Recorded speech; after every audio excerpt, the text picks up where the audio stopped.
பாராளுமன்றத்தில் வக்ஃபு திருத்த மசோதா சட்டத்தை தாக்கல் செய்யப்பட்டதை கண்டித்து கிருஷ்ணகிரி எஸ்டிபிஐ கட்சியினர் கருப்பு பேட்ஜ் அணிந்து மத்திய அரசுக்கு எதிராக கண்டன கோஷங்களை எழுப்பி ஒருபோதும் இந்த திட்டத்தினை நிறைவேற்ற விட மாட்டோம் என வலியுறுத்தினார்கள்.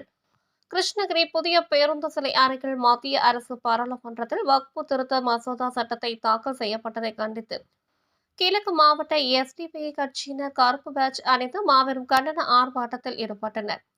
தொகுதி தலைவர் பிலால் தலைமையில் நடைபெற்ற இந்த கண்டன ஆர்ப்பாட்டத்தில் மத்திய அரசின் வக்ஃபு திருத்த சட்ட மசோதா பாராளுமன்றத்தில் தாக்கல் செய்யப்பட்டதை கண்டித்தும் தாக்கல் செய்யப்பட்ட 46 மசோதாவிற்கு எதிர்ப்பு தெரிவித்து கண்டன கோஷங்களை எழுப்பினார்கள்.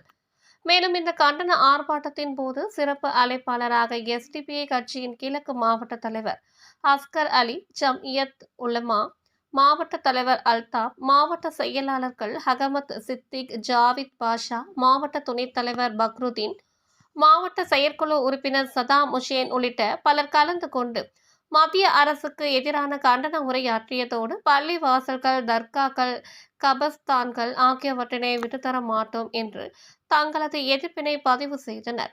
மேலும் இந்த கண்டன ஆர்ப்பாட்டத்தின் வாயிலாக மத்திய அரசு பாராளுமன்றத்தில் வக்ஃபு திருத்த மசோதா சட்டத்தை தாக்கல் செய்யப்பட்டதை ஒருபோதும் நிறைவேற்ற விடமாட்டோம் என வலியுறுத்தினார்.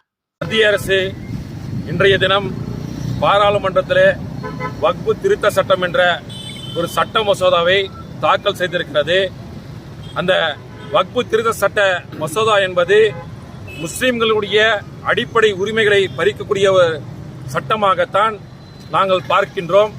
அந்த சட்டத்திலே கொண்டு வரக்கூடிய 43 திருத்தங்களும் முஸ்லிம்களுடைய விரோத போக்கை மத்திய அரசு மனதில் வைத்துக் கொண்டு அந்த 43 திருத்தங்களையும் இன்னைக்கு மத்திய அரசு கொண்டு வந்திருக்கிறது. ஆகவே இந்த மத்திய அரசு கொண்டு வந்திருக்கக்கூடிய இந்த வக்ஃபு திருத்த சட்டத்தை மத்திய அரசு உடனடியாக திரும்ப பெற வேண்டும். பாராளுமன்றத்திலே ஜனநாயக சக்திகள் இன்னைக்கு மதசார்பற்ற சக்திகள் பல்வேறு அரசியல் கட்சிகள் இன்னைக்கு அந்த சட்டத்தை எதிர்த்து குரல் கொடுத்து கொண்டிருக்கிறோம்.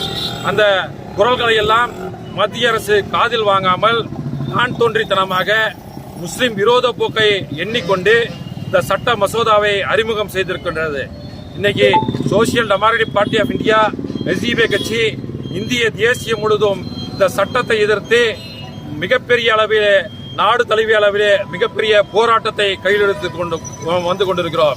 Social democratic party of India கடந்த 2 மாதங்களாக தமிழகம் எங்கும் பொதுக்கூட்டங்கள், மாநாடுகள், கண்டன ஆர்ப்பாட்டங்களை வக்ஃபு திருத்த சட்டத்துக்கு எதிராக நடத்தி கொண்டிருந்தோம். இந்த சட்டத்தை திரும்ப பெறும் வரை social democratic party of India India முழுவதுமே ஜனநாயக சக்திகளை ஒன்று திரட்டி மிகப்பெரிய அளவிலே போராட்டத்தை நடத்துவோம் என்று கூறிக்கொண்டு இந்த சட்டத்தை உடனடியாக திரும்ப பெற வேண்டும் என்று மத்திய அரசை இந்த ஆர்ப்பாட்டத்தின் வாயிலாக கேட்டுக்கொள்கிறேன். நன்றி. கிருஷ்ணகிரி கிழக்கு மாவட்ட தலைவர் அஸ்கர் அலி. உங்கள் தேடல் நியூஸ் சேனலை லைக் பண்ணுங்க, ஷேர் பண்ணுங்க, கமெண்ட் பண்ணுங்க, ஆல் பெல் பட்டனை கிளிக் பண்ணுங்க, மறக்காம சப்ஸ்கிரைப் பண்ணுங்க.